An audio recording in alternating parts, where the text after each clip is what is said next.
Why you dating people younger than your child?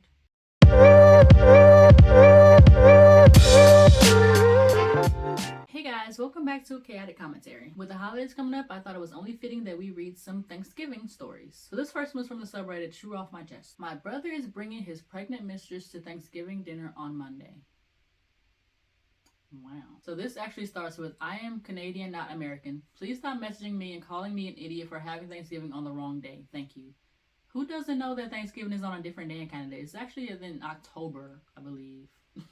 Who don't know that? Anyway, my brother had an affair which caused my sister-in-law to move out of the house and leave him. His mistress has already moved in because she's pregnant. My parents are hosting Thanksgiving dinner this year and they have invited my brother along with his mistress. That's messy. The mistress is half my brother's age and a year younger than my niece. So messy. My brother is 46. My niece / his daughter is 24 and his mistress is 23. Why you dating people younger than your child?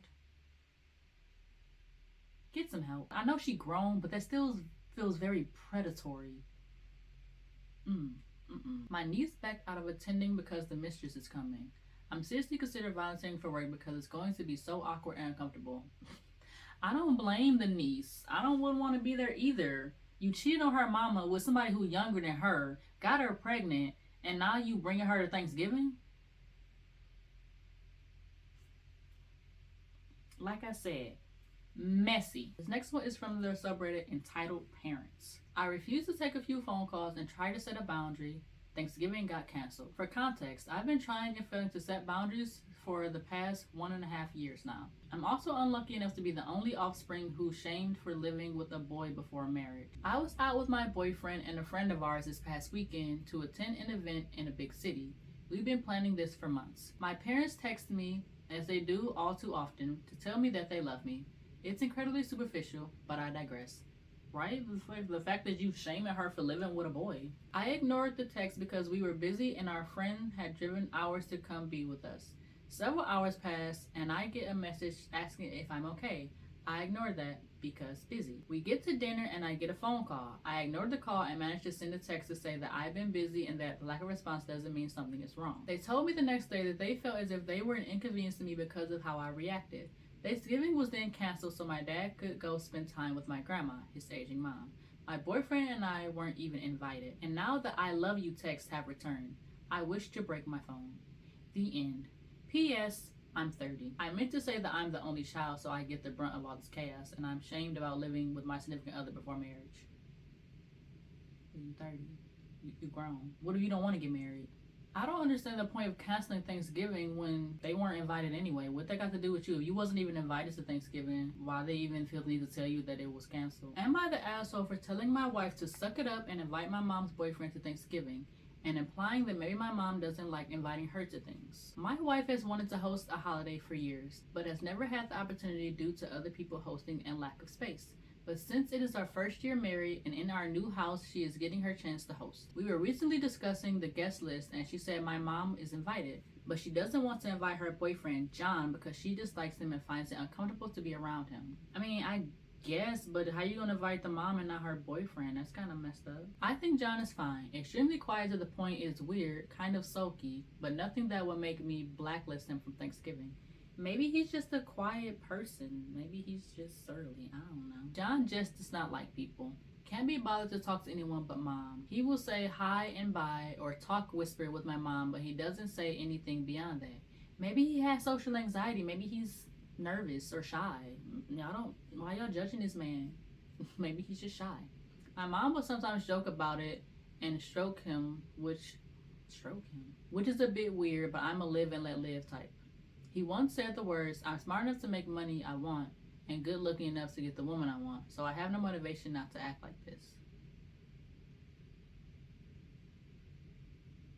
Okay.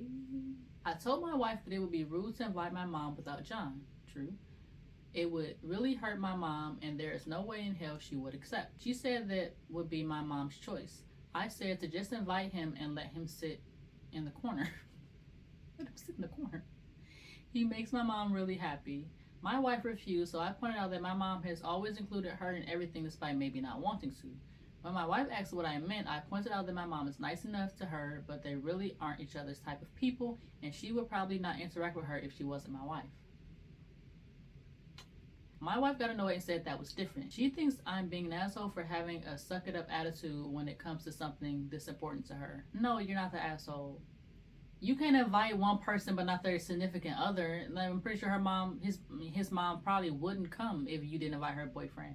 And why do you have such a big problem with him? Unless he's done something inappropriate to you, you don't like being around him, and just deal with it. It's not that deep. It's one day. You act like you have to see this man every day. It's one day. I still want to know what the guy meant by he has no motivation not to act like this. But no, not the asshole. It's one day.